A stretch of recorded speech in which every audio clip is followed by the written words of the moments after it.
sure that people receive vaccines when they intend to. Thank you, Dr. Mkhize. No, thank you very much for emphasizing that point.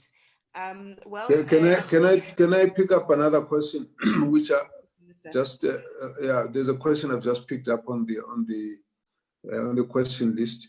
Someone says, if I register, if I'm under a medical aid, and then I cancel the medical aid, having registered, then what happens? I think the issue which we need to understand here is that everybody who is at risk is going to be vaccinated. They don't have to pay for it themselves. But we do want the medical aid in the event the medical aid, because the medical aids will actually cover the cost of the vaccine.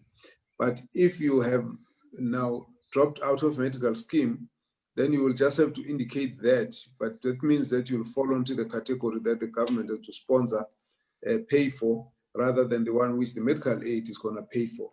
But it's a back office operation that does not involve you. You must just give us the correct information. The correct information is that you got a medical aid, and of course we'll talk to the medical aid. They know we've agreed, they'll be able to cover it. If you have now fallen out of the medical aid, then we have to talk to the medical aid. We have to deal with you on the basis that you are not in the medical aid. Many of the people are not under medical scheme. They will be covered because it's a program, a national program to cover everyone who needs to be covered. Thank you, John. Thank you, Lozi. Thank you very much, Minister. If I might be allowed, I was going to wrap, but I have picked up a question which I think we should answer. And Melanie, I'm going to ask you to just answer this one, and then we can invite the Minister to close. The question is this the only platform to self-register? Are there other platforms, and can we get guidance of those? And the reason why they ask this question is that they learned from other systems that not everyone has the ability to self-register this way.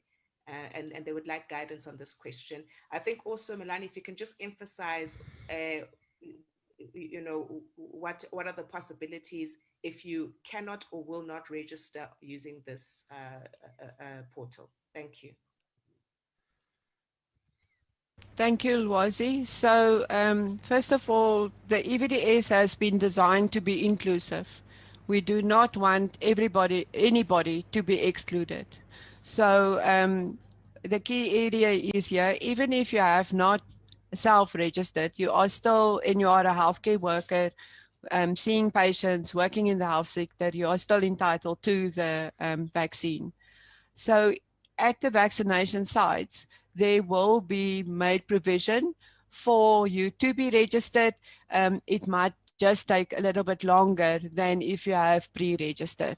And we will make provision for those to be able to then have what we call assisted registration.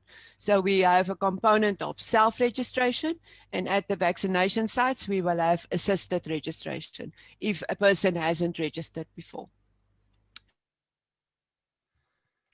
Thank you very much, Melanie. And I think I'm going to just take this opportunity before we invite the Minister just to emphasize to the public that this is the registration portal. There is no other portal victim to fraudulent activity online.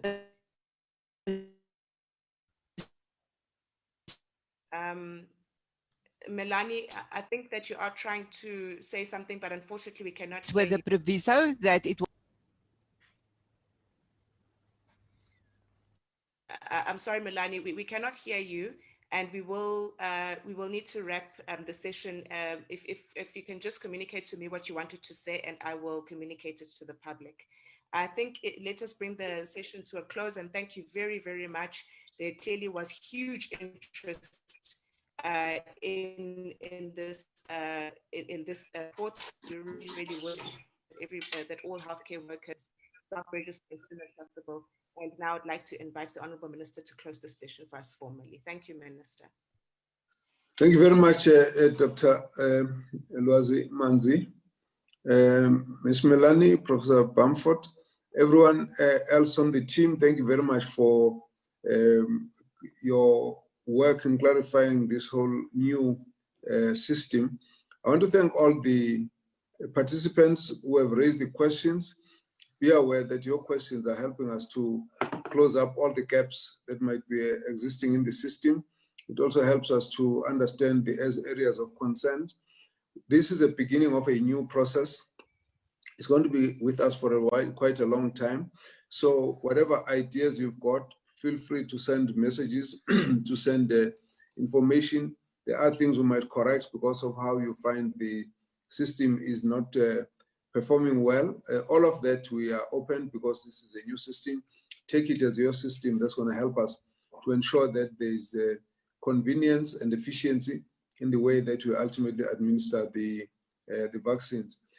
We still have a few days ahead before the vaccination program starts, so there will be new information that will come later. So some of the questions that we don't answer now, we might be able to answer later. So just be aware that as the system is rolled out, there are going to be always areas where there might be challenges which we are going to experience, which we must bring to our attention so we can correct and move on. Otherwise, I thank you very much to the team for designing the system. I know it's been under a lot of pressure and short timeline, but I'm very pleased that we have now got a system that we can show to the whole country to start using, so that we can make sure that there's efficiency in the administration of our national vaccination program. With all of that, thank you very much. We'll be updating you as and when there's new information which we need to share. At this point, I want to say thank you very much for your participation. Thanks, Lwazi, for managing this whole platform. I've seen that there are over 2,000 people that are appearing here, and there are probably more on the other system, on the other lines. So we want to say thank you to all the participants.